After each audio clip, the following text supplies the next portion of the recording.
तो इसे एन कर देता हूं। इसका यदि आप देखना चाहो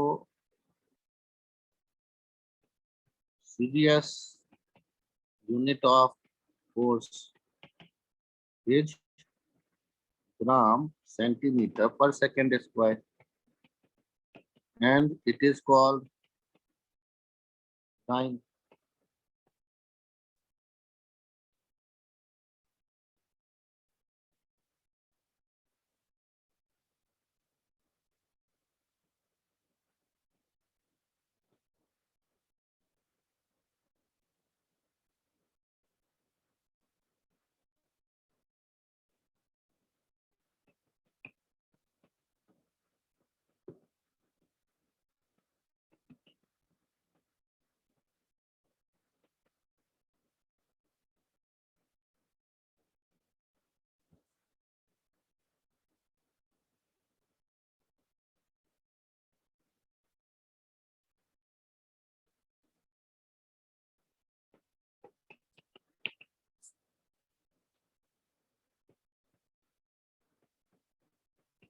The SI unit of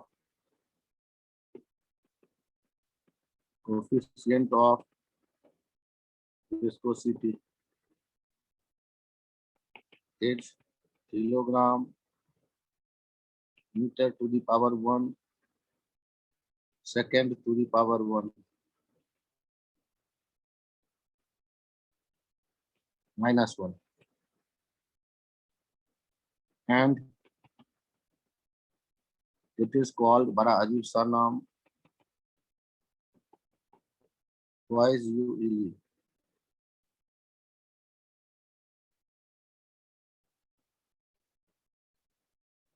CGS unit of coefficient of viscosity ईटा। ये इसको ईटा पढ़ते हैं, ईटा से हम शो करते हैं। ये कैसे लिखा जाता है, एन का एक पूंछ बड़ा कर देते हैं, इसको ईटा से रिप्रेजेंट करते हैं। ये चैप्टर कहाँ मिलेगा, फ्लूइड मैकेनिक्स में। लेकिन आपको यदि मैं डायमेंशनल फार्मूला दे दूं और आपको कोई यूनिट लिखो तो ऐसे लिख सकते हो, और 2-4 बार लिख लेंगे तो हमें याद रहेगा। CGS unit of coefficient of viscosity eta is M के लिए ग्राम, एल के लिए सेंटीमीटर टू द पावर -1 और टाइम के लिए second to the power -1 and called twice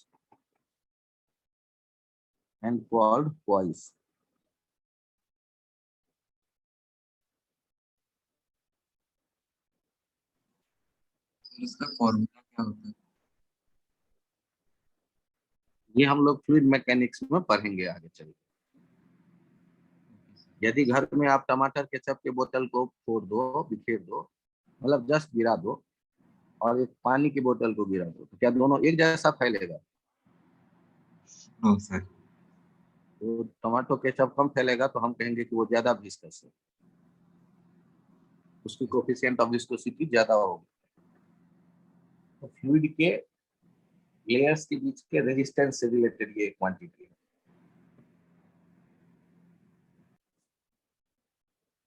तो सर इसका मतलब क्या अभी मैं सबको याद कर जाऊं? अरे 10-5 याद कर जाना, कोई दिक्कत नहीं। 2-4 समझ जाना, 10-5 याद कर जाना। तो डायमेंशनल फॉर्मूला दे के आपसे यूनिट पूछे तो यूनिट तो लिख लोगे या नहीं लिख पाओगे? बस, तो वही सीखो। और यहाँ इनके कुछ खास नाम दिए जा रहे हैं, वो कुछ ये सबके नहीं है, कुछ क्वांटिटी के हैं, तो उनको भी याद रखें तो अच्छी बात है।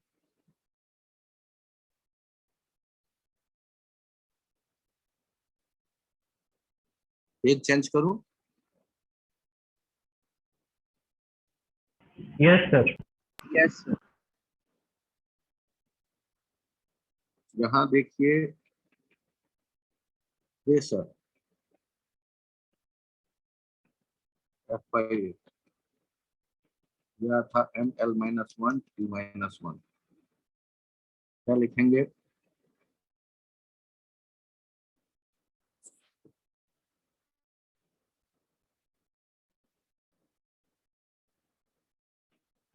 SI unit of pressure is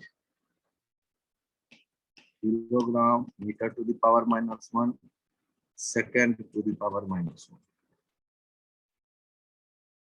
and it is called pascal. और कैपिटल पी स्मॉल ए, ये दो अक्षर से लिखते हैं, केवल एक पी नहीं, कैपिटल पी स्मॉल ए, पास्कल के लिए।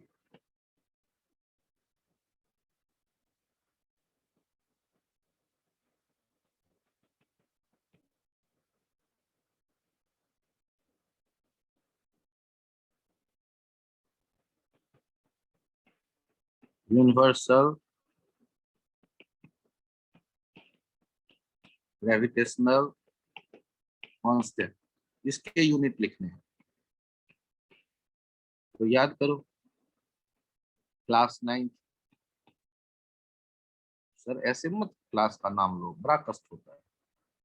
तो इनमें जो फोर्स लगता था वो फोर्स क्या लिखते थे? जी m1m2 बाई आर स्क्वायर। तो जी का डायमेंशनल फॉर्मूला कैसे आएगा? पहले फॉर्मूला कैसे आएगा? F R square by m1m2। तो जब ये डायमेंशनल फॉर्मूला लिख रहे हो तो एफ का लिखा ml-t-2 R square that is L square, और ये m इंटू एम। तो जी का डायमेंशनल फॉर्मूला कितना हो गया? m-1 L3 t-2।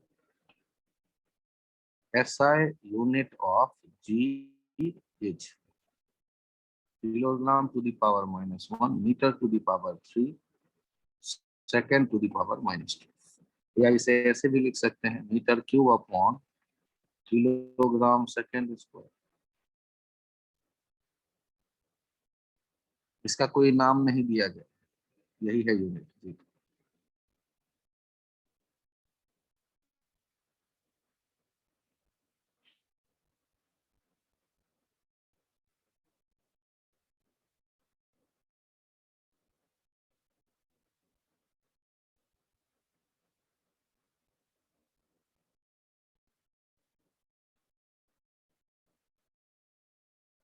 ये ग्रेविटेशनल फोर्स, ग्रेविटेशन चैप्टर पढ़ा है? न्यूटन्स लॉ ऑफ ग्रेविटेशन सुना हुआ है कभी? दो पार्टिकल m1 m2 यदि r डिस्टेंस पे हो, उनमें जो अट्रैक्शन होगा वो क्या लिखते हैं? जी m1 m2 है आर स्क्वायर।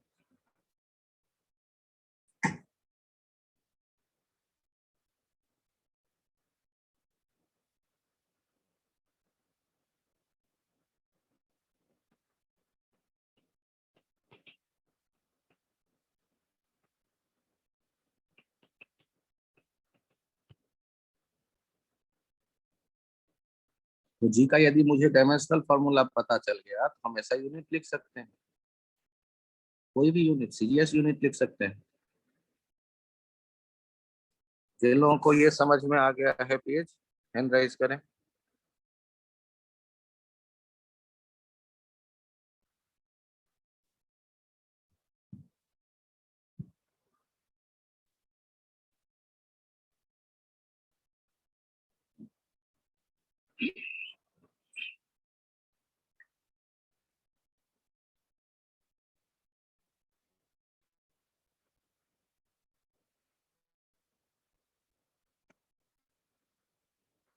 आदित्य मिश्रा, सक्षम, जौहरी, शोभित शर्मा, ध्रुव कुमार, मैं फिर से समझाऊं?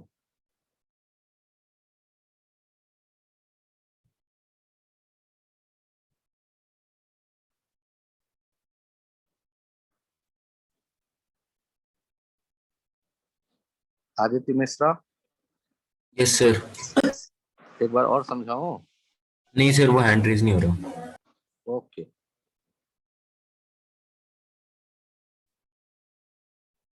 पेज चेंज करूं?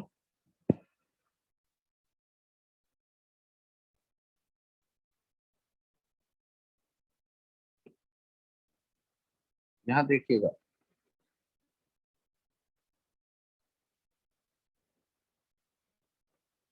टॉर्क एक क्वांटिटी होता है जो लिखते हैं R cross F, rotation chapter में पढ़ते हैं। तो यदि टॉर्क का कोई डायमेंशनल फॉर्मूला मुझसे पूछे, वो आर क्रॉस एफ वाला सोचेंगे। आर का तो एल हो गया और एफ का कितना हो गया, M L T minus two, तो ये कितना हो गया मिलके, M L two T minus two. आपने यहाँ क्या देखा, टॉर्क का डायमेंशनल फॉर्मूला जो है, यही डायमेंशनल फॉर्मूला तो वर्क का भी था और यही डायमेंशनल फॉर्मूला एनर्जी का भी है।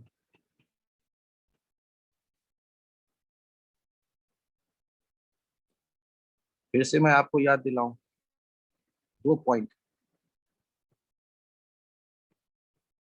कि role of torque in rotation is same as role of force in straight line motion. एक पॉइंट तो ये मैंने आपको याद दिलाया, फॉर्मूला बस होता है, रोटेशन में हम उसको देखेंगे ये बता दिया। टॉर्क का जो है, आप यदि लिखना चाहते हैं डायमेंशन यूनिट, तो यहाँ ये भी सोच सकते हैं, ऐसा यूनिट ऑफ टॉर्क इज, तो आर मीटर हुआ और एफ न्यूटन हुआ, न्यूटन मीटर, न्यूटन मीटर से काम चला लेंगे क्योंकि फोर्स का तो न्यूटन हो जाएगा, और वो तो हमने देखा है, और आर मीटर में है तो न्यूटन मीटर। और यहाँ एक पॉइंट जो आपको ये देखने को मिला, फिर से टू डिफरेंट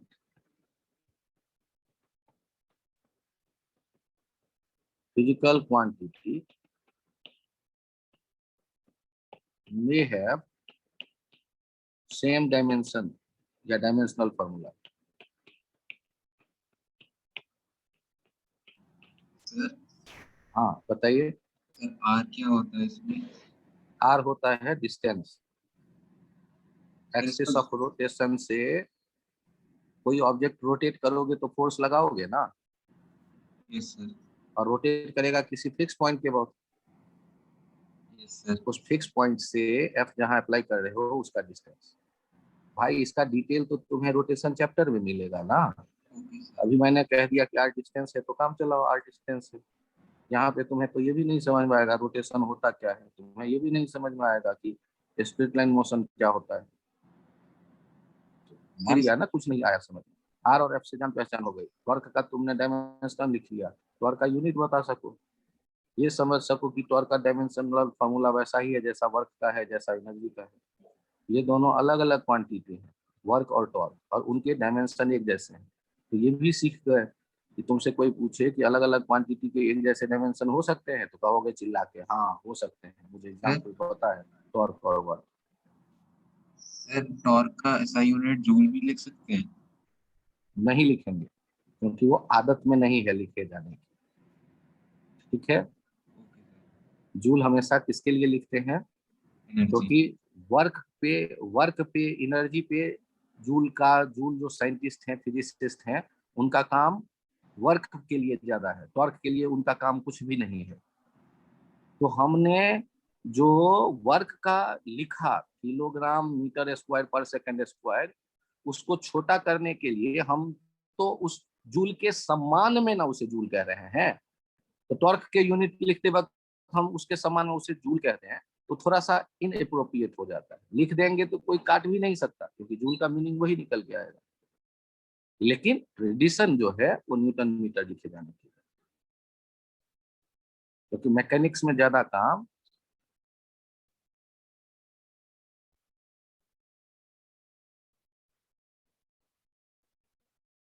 जब एक पार्टिकल घूम रहा होता है, तुम यदि सर्कुलर पाथ पे घूमने लगो तो वो कहलाएगा सर्कुलर मोशन, और तुम्हारा दोनों हाथ पकड़ के यदि हवा में एक सुमो पहलवान घुमाने लगे तो वो कहेगा रोटेशनल मोशन। दोनों में अंतर समझ में तो अभी आएगा नहीं। सर्कुलर पाथ पे तुम कबड्डी खेल रहे हो, घूम रहे हो, तो सर्कुलर मोशन, और तुम्हारा दोनों हाथ पकड़ के हॉरिजॉन्टल अवस्था में तुम्हें घुमाने लगे हवा में, तो फिर वो हो जाएगा तुम्हारा रोटेशनल मोशन। आदित्य राय, बातें समझ में आई थोड़ी थोड़ी? यदि एक पॉइंट का मोशन हम देख रहे हैं सर्कुलर पाथ पे तो सर्कुलर मोशन, और ऐसे हजारों पॉइंट से बना एक सिस्टम घूम रहा है सर्कुलर पाथ पे, अलग अलग पॉइंट अलग अलग सर्कुलर रेडियस के पाथ पे घूम रहा हो, उसके लिए हमें रोटेशन वर्ड यूज करना पड़ेगा। तो धीरे धीरे सीखेंगे इसे, जल्दी किस बात की। दूसरा एप्लीकेशन देखिए, to convert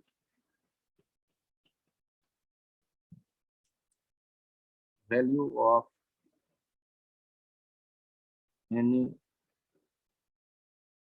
quantity from one unit system to other.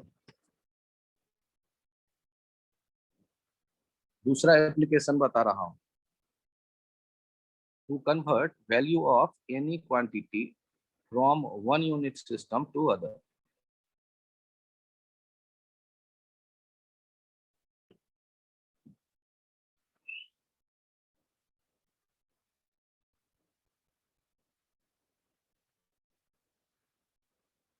Example देखो, वर्क के वैल्यू को एसआई से सीजीएस में ले जाना है, मतलब जूल को कन्वर्ट करना है अर्ग में। सबसे पहले सॉल्व करते वक्त हम क्या करेंगे, सॉल्व करते वक्त हम वर्क का डायमेंशनल फॉर्मूला लिख लेंगे, सर मुझे नहीं याद। एफ इंटू एस का सोचेंगे, सर मुझे वो भी नहीं याद। एम ए इंटू एस का सोचेंगे, मुझे वो भी नहीं याद, छोड़ दो physics. M L T minus two into L, तो वर्क का डायमेंशनल फॉर्मूला यदि दिख जाए तो आधा काम हो जाएगा, क्योंकि डायमेंशनल एनालिसिस मेथड है ना, तो डायमेंशन तो मुझे चाहिए, या तो याद हो या तो हम डिराइव कर लें। तो कोशिश इसकी करो कि कुछ याद रहे और कुछ डिराइव कर लें। तो जैसे वर्क हमने डिराइव कर लिया, अब वन वन जूल कैसे लिखते थे, 1 किलोग्राम एम के लिए, एल के लिए मीटर स्क्वायर, और डिनोमिनेटर में ये सेकेंड स्क्वायर। -2 का मतलब डिनोमिनेटर में जाएगा।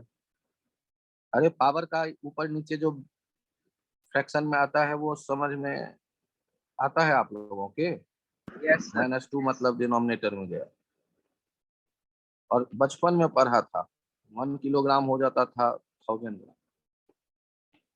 बचपन में ये भी पढ़ा था, मीटर हो जाता था 100 सेंटीमीटर।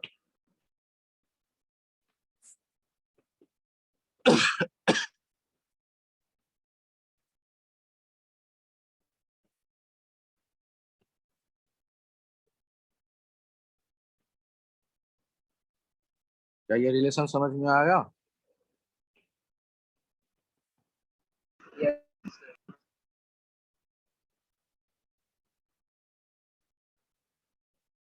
चेक कर लो,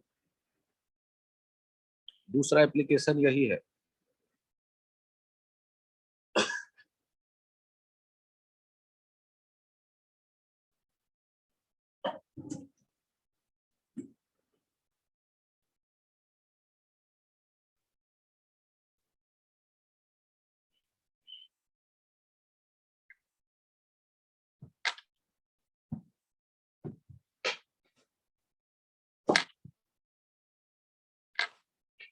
जिन लोगों को समझ में आया हैंड राइज करें।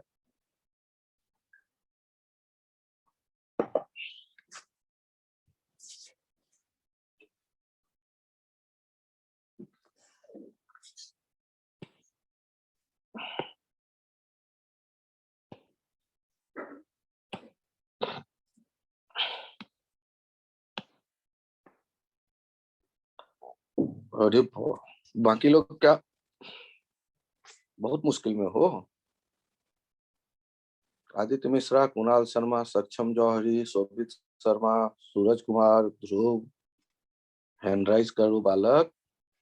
वो मेरा हैंड रेज नहीं हो रहा। ठीक है आदित्य मिश्रा, समझ में आ गया ना? Yes sir. बहुत बढ़िया। कुणाल, सक्षम, ध्रुव, बहुत बढ़िया। सान्या, सुमित, बहुत बढ़िया। प्रियांशु, पार्थ, तुषार, यश, कृतिन, हर्ष, बहुत बढ़िया। सूरज, शोभित शर्मा, आदित्य, बहुत बढ़िया।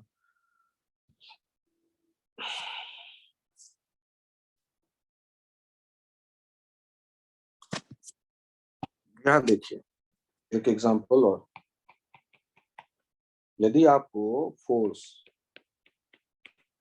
डायमेंशनल फॉर्मूला दे दिया गया ml(t-2), SI यूनिट को कन्वर्ट करना है CGS में, या जूल को कन्वर्ट करना है डाइन में, तो कैसे लिखें? सॉरी, न्यूटन को कन्वर्ट करना है डाइन में। 1N या 1 न्यूटन कितना हुआ? M के लिए 1 किलोग्राम, M के लिए 1 मीटर, T के लिए अपॉन 1 सेकेंड स्क्वायर। अब चेक करो, या तो ऐसे लिखो, या ऐसे लिखने में दिक्कत हो तो ऐसे लिखो, 1 kilogram metre by second square. आगे लिखो 1000 gram 100 centimetre by second square. तो 1 न्यूटन कितना आ गया? 10⁵ ग्राम सेंटीमीटर पर सेकेंड स्क्वायर। तो 1 न्यूटन कितना आ गया? 10⁵ dine.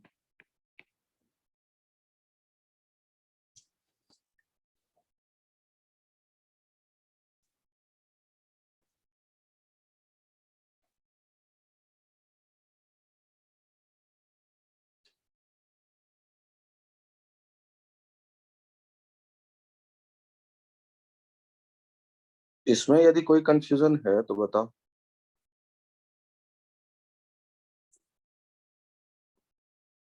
No sir.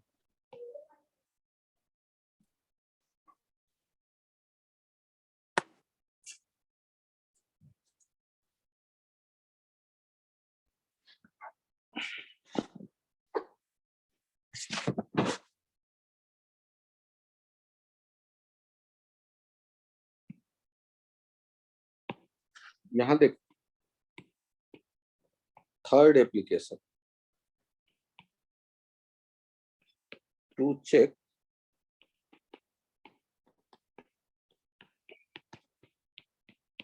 dimensional correctness of a given equation.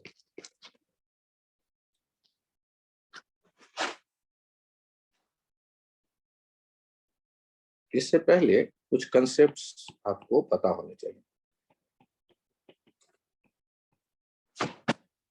तुम्हारा छोटा भाई यदि लिखता है 10 metre plus 5 second equals to 15 metre पर सेकेंड, तो तुम तो बड़े खुश होगे, या उसे एक चांटा दे दोगे?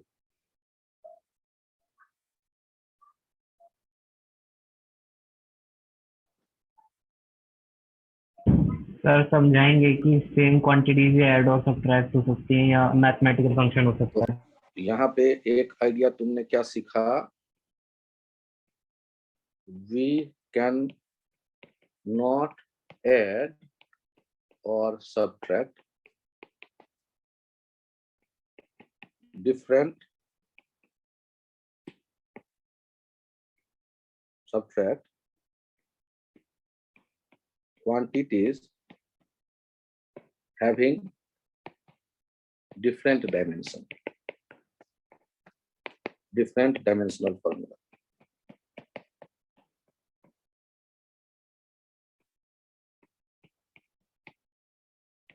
एक पॉइंट तो ये समझाएंगे। और कभी ऐसा हुआ कि लेफ्ट साइड में मीटर है इक्वल्स टू के और राइट साइड में सेकेंड आ जाएगा, तब भी वो गलत है। तो दूसरा पॉइंट ये समझाएंगे कि डायमेंशनल फॉर्मूला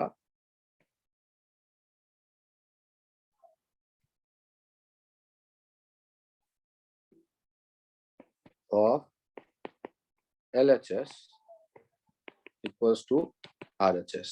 कोई भी इक्वेशन होगा तो लेफ्ट हैंड साइड और राइट हैंड साइड का डायमेंशनल फॉर्मूला एक जैसा होगा। तीसरा पॉइंट, मुझे ये बताओ 10 टू द पावर 2 kg आपका भाई फिर से लिख के पहुंच गया आपके पास 100 kg, तो तुम तो बड़े खुश हो गए, कहोगे कि ना ये भी गड़बड़ हो गया। Powers has no dimension. Power में कभी भी किलोग्राम नहीं होता, तो ये भी पॉइंट ध्यान रखिए। नेक्स्ट, थीटा जो एंगल है e to the power theta या ln थीटा या sin theta cos theta gives dimension less value।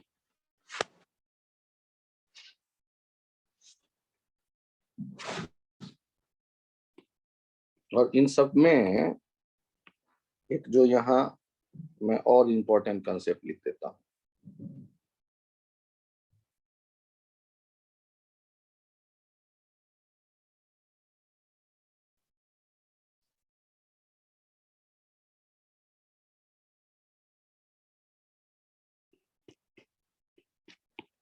dimensional formula of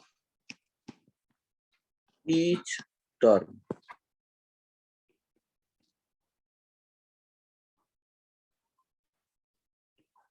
of a given correct equation must be same। आप डायमेंशनल करेक्टनेस चेक कर रहे हैं, तो यहाँ एक कंसेप्ट दिया गया कि डायमेंशनल फॉर्मूला जो होगा, जितने भी टर्म होते हैं दिए गए इक्वेशन के जो कि करेक्ट है, आपको पता है, उन हर एक टर्म के डायमेंशन एक जैसे होंगे। याद करो टर्म किसे कहते थे? आपके पास जब आता था x square plus 2xy plus y square और इक्वल्स टू मान लो कहते थे z, इनमें टर्म किसको कहते थे? ये होता था पहला टर्म, ये होता था दूसरा टर्म, ये होता था तीसरा टर्म, और ये इक्वल्स टू के राइट साइड का ये चौथा टर्म। यदि ये डायमेंशनली करेक्ट इक्वेशन होगा तो एक्स स्क्वायर का जो डायमेंशन होगा, एक्स स्क्वायर का जो डायमेंशन होगा, मैं इसको उस आइडिया को यहाँ लिख दे रहा हूं। यदि मेरे पास कोई इक्वेशन दिया गया है correct, X square plus twice X Y plus Y square equals to Z, तो एक्स स्क्वायर का जो डायमेंशन होगा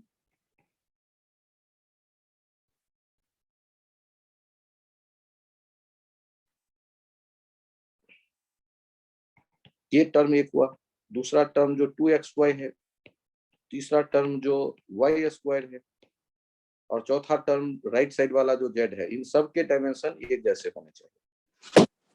सोचो, पहला टुकड़ा यदि मीटर देता है, दूसरा टुकड़ा भी मीटर देता है, तीसरा टुकड़ा भी मीटर देता है, तो चौथा टुकड़ा जो राइट साइड दिख रहा है वो भी मीटर देने वाला है। यदि हमें पता है कि ये इक्वेशन करेक्ट है, तो सर ये क्यों समझा रहे हो?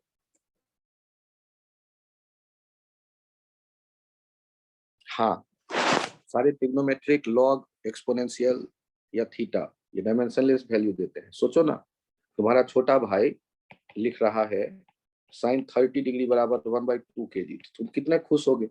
उसको तो कैडबरी का चॉकलेट खिलाओगे या क्या समझाओगे? अरे बेवकूफ, केजी क्यों लिख दिया तुमने? तो दूसरे को चाटा मारते हो। तो दूसरे को चाटा मारते हो तो खुद भी याद रखो। तो साइन थीटा कॉस थीटा ये सब जो देगा वैल्यू उसमें कोई डायमेंशन नहीं होगा। ये चेंज करूं पेज? Yes sir.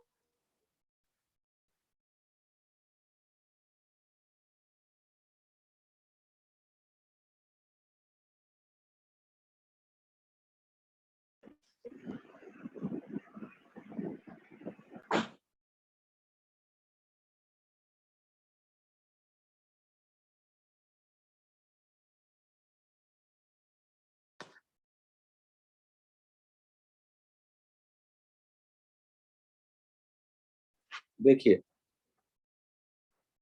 एक एग्जांपल है, चेक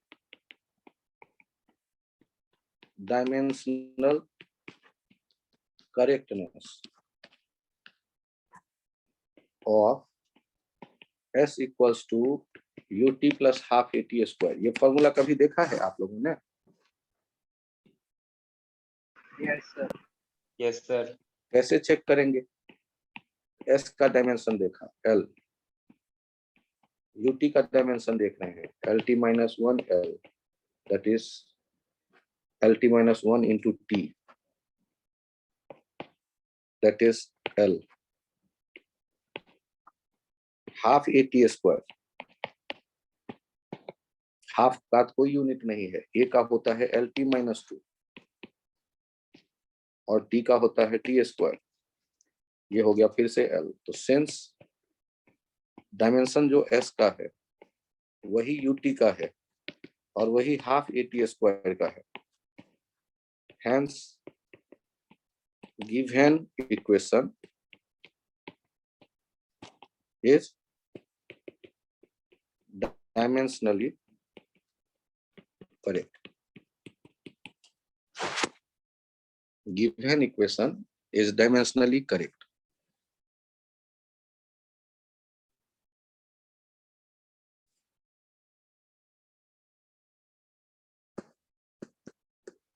ये जो इक्वेशन है ये डायमेंशनली करेक्ट है। कैसे पता चला? इन सब के डायमेंशन एक जैसे आए। सर आप इसमें टर्म किसको कहते हो? ये भाई जो प्लस माइनस से जुड़ा हो उसे ही हम कहते हैं। यहाँ एक टर्म है, ये टर्म है एक, ये टर्म है एक।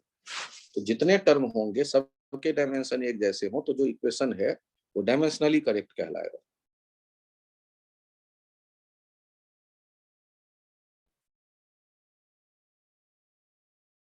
यदि S मीटर है तो UT को भी मीटर होना चाहिए और हाफ AT स्क्वायर को भी मीटर होना चाहिए, तभी मीटर में हम मीटर ऐड करेंगे और रिजल्ट हमारा मीटर आएगा।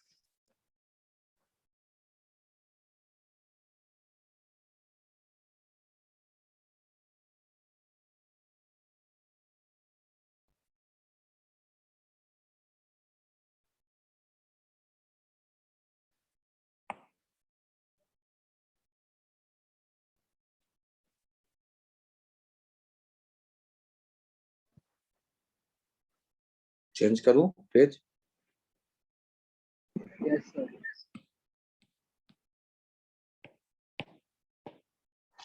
यहां देखिए आपसे इस एग्जांपल में कहा गया if x equals to a plus bt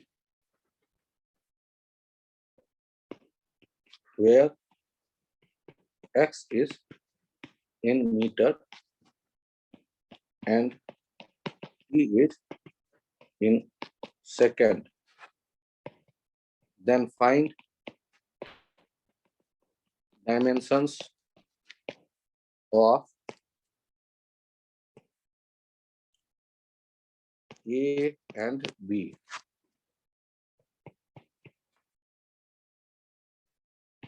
constant A and B, A और B के डायमेंशन हमें बताना है।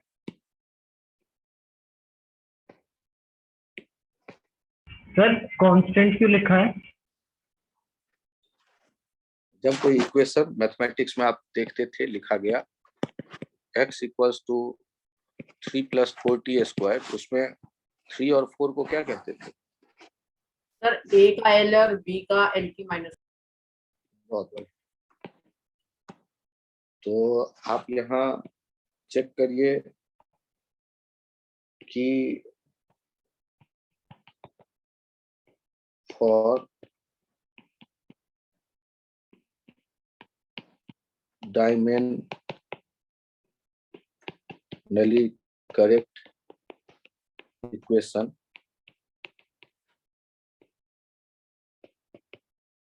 each term has same dimensional formula.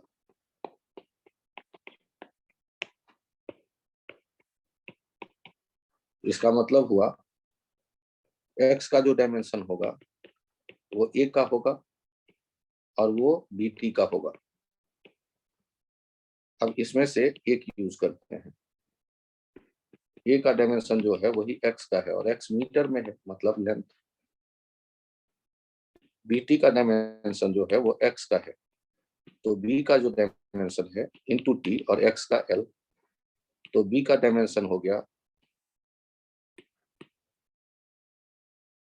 तो b का डायमेंशन हो गया x बाई टी का डायमेंशन, x का होता है l, t का कैपिटल T, LT-1। यदि कांस्टेंट नहीं भी लिखा रहता तब भी यही काम करते आप।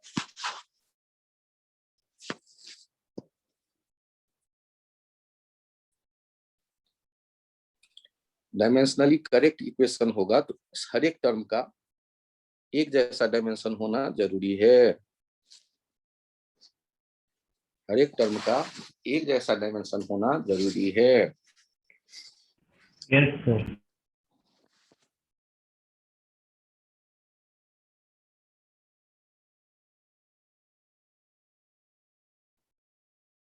ये चेंज करूं? हाँ सारांश।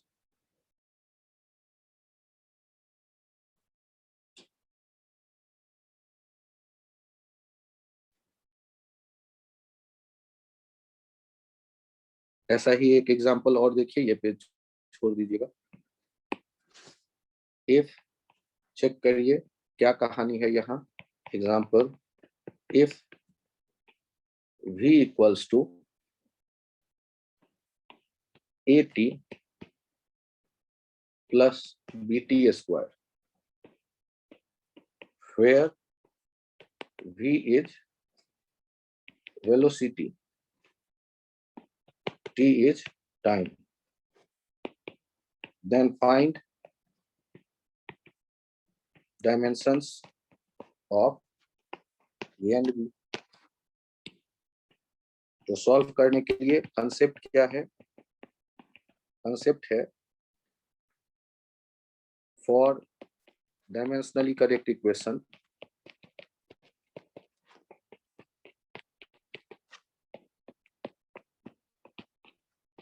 each term has same dimensional formula।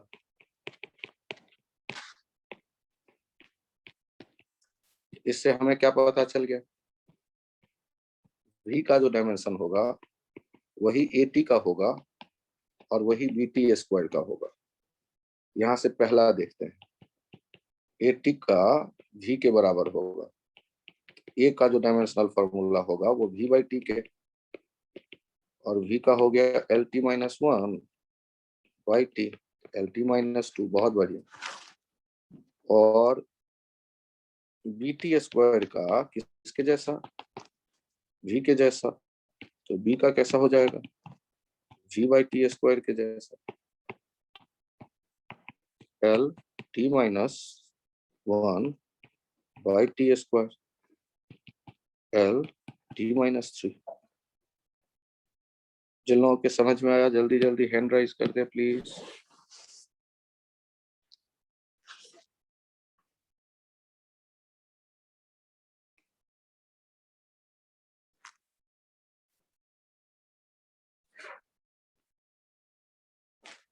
हर्ष, शोभित, सूरज। हर्ष राठौर बालक, कहाँ फंस गए? शोभित, Sharma,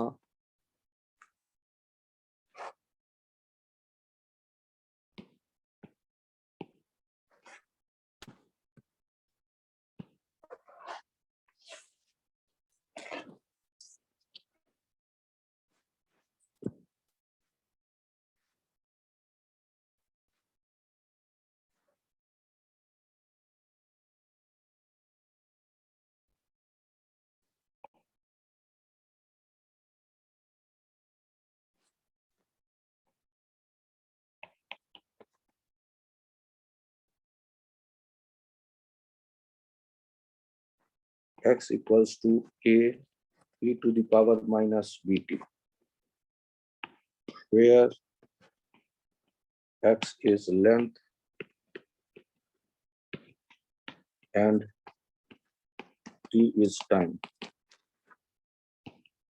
Then find dimensional formula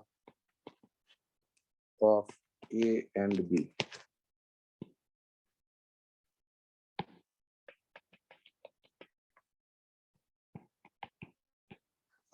कैसे देखेंगे इसे? तो ध्यान से देखिए, एक कंसेप्ट, पावर्स आर डायमेंशनलेस। यहाँ पावर कौन है? bt, ये डायमेंशनलेस होगा, m to the power 0, l to the power 0, t to the power 0 या 1। तो b का डायमेंशन कैसा हो गया? 1/t, तो ये हो गया t - 1। दूसरा, पहला कंसेप्ट हमने यूज किया, दूसरा कंसेप्ट देखिए, each term has same dimension. Left side में x है, राइट साइड में a e to the power minus bt है, या a बहुत बढ़िया e to the power minus bt है। और याद करो a into 1, क्यों? since e to the power theta gives dimensionless value। तो अब हमें क्या पता चल गया? a का डायमेंशन जो होगा वो x के जैसा होगा, और x का क्या है? l।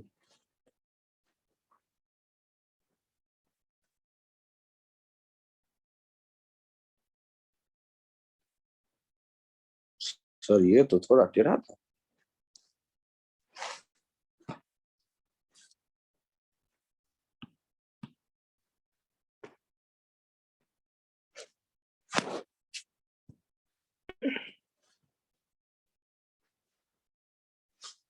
क्या ये क्वेश्चन समझ में आ गया? Yes, sir. Yes, sir. Last वाला लाइन जो था, हमने e to the power minus bt को 1 कर दिया। क्यों कर दिया 1? Sir, क्योंकि e power theta dimensionless quantity. हाँ, और a को ब्रैकेट में रखना, क्योंकि a का डायमेंशन हम देख रहे हैं। a का डायमेंशन x के जैसे होगा, जो कि l है।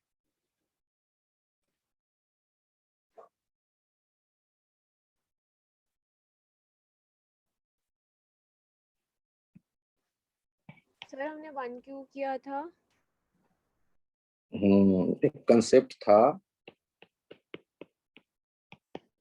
Theta e to the power theta sin theta log theta gives dimension less value। Sir but e to the power theta का मतलब हुआ 2.7 to the power theta।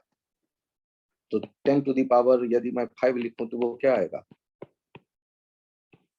इसमें कोई यूनिट आएगा क्या? No sir. तो इसका जो डायमेंशन कोई पूछे तो क्या कहोगे? m to the power 0, l to the power 0, t to the power 0। Yes sir, ठीक है। साइन थीटा को यदि कोई कहे तो 1/2, नो यूनिट। यदि इसका कोई डायमेंशन पूछे तो क्या कहोगे? m to the power 0, l to the power 0, t to the power 0, that is 1. log theta, log 100 बराबर क्या होता है? 2. क्या कोई डायमेंशन है? किलोग्राम, मीटर, सेकंड नहीं ना, dimensionless. Okay. Yes, sir.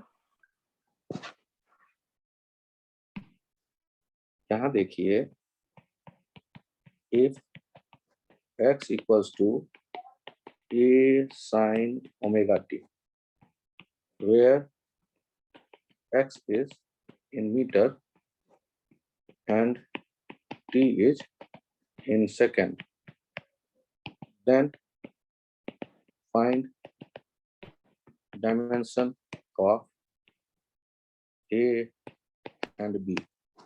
Omega से आपकी दूरी ज्यादा दोस्ती नहीं है, ज्यादा दोस्ती नहीं है तो उसमें भी दुखी हो गए. टर्न बदल देता हूँ. ए और बी के डायमेंशन बताने हैं.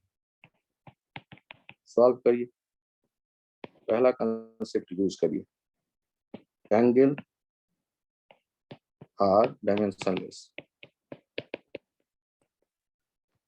यहाँ एंगल कौन है? BT. to the power 0, l to the power 0, t to the power 1. तो b का डायमेंशन कितना हो जाएगा? 1/t का डायमेंशन 1/t, t minus 1. दूसरा कंसेप्ट यूज करिए, LHS का जो डायमेंशन होगा वही RHS का होगा. x का जो डायमेंशन होगा वही, बहुत बढ़िया आदित्य, a sin bt का होगा. ये a का होगा और sin bt का होगा. और sin थीटा, sin थीटा का डायमेंशन मैं क्या लिख दूंगा? Dimensionless yes. 1. तो अब a का डायमेंशन क्या पता चल गया हमें? x के जैसा. x का मतलब l. ओके. Yes, sir. आराम से Okay, नोट sir. कर लीजिए, इसे आराम से नोट करिए.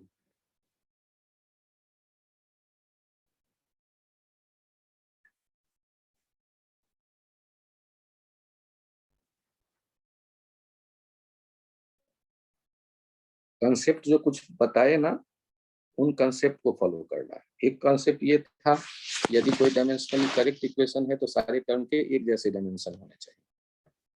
Left hand side, right hand side भी एक जैसे. आवर्स कभी भी डायमेंशन वाले नहीं होंगे. एक जैसे डायमेंशन को ही हम ऐड या सब्सट्रैक्ट कर सकते हैं. एक जैसे डायमेंशन होंगे तभी ऐड या सब्सट्रैक्ट कर सकते हैं. लेकिन मल्टीप्लाई अलग अलग डायमेंशन वाले को कर सकते हैं. जैसे हम लिखते हैं f बराबर ma. डिवाइड भी अलग अलग डायमेंशन को कर सकते हैं. लेकिन ऐड या सब्सट्रैक्ट एक जैसे जब डायमेंशन होंगे क्वांटिटी के तभी कर सकते हैं. Theta, angle, e to the power theta, sin theta, log theta, cos theta, tan theta gives dimensionless value.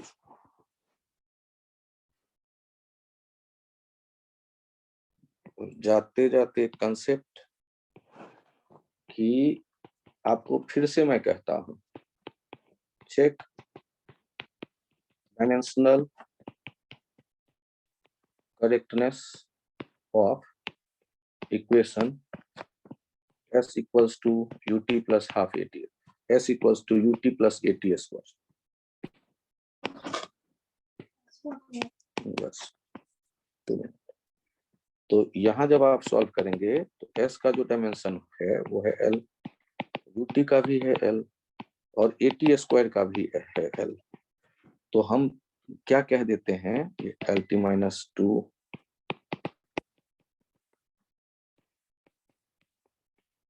हम क्या कह देते हैं, given equation is dimensionally correct.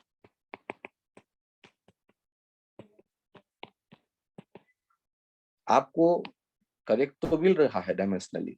बताइए क्या ये सही है इक्वेशन? No, sir. तो हमने आज एक और खास पॉइंट सीखा. Dimensionally correct equation correct equation need not to be actually correct. लेकिन उससे इंपॉर्टेंट पॉइंट आगे ये है, but dimensionally wrong equation Must be wrong. must be wrong. Dimensionally correct है तो एक्चुअल में करेक्ट होगा ये जरूरी नहीं है, लेकिन यदि डायमेंशनली गलत है, मीटर में किसी ने किलोग्राम ऐड कर दिया, तो उसको कोई नहीं बचा सकता, वो इक्वेशन गलत ही है, गलत ही है, गलत ही है। ये स्टेटमेंट ध्यान रखिएगा।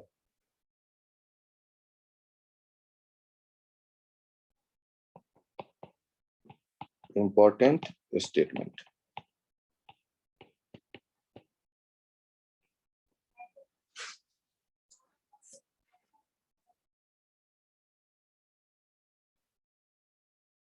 important statement.